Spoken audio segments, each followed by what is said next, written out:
Guys, আজকে আমি একটা পাজল গেম খেলবো। তো এই পাজল গেমে আমার কোনটা সব থেকে প্রিয় সেটা আমি টিক দেবো।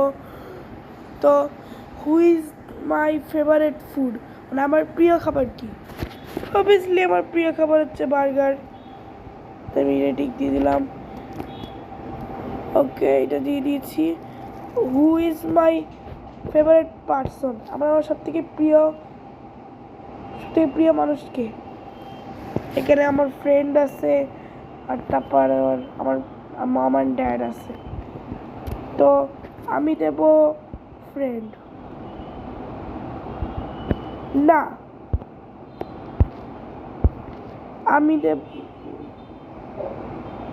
আমি দেব হলো বাবা, মম অ্যান্ড ড্যাড। তো তাই গাইস, ইয়েস, কারণ বন্ধুর থেকে মা বাবা সবথেকে গুরুত্বপূর্ণ।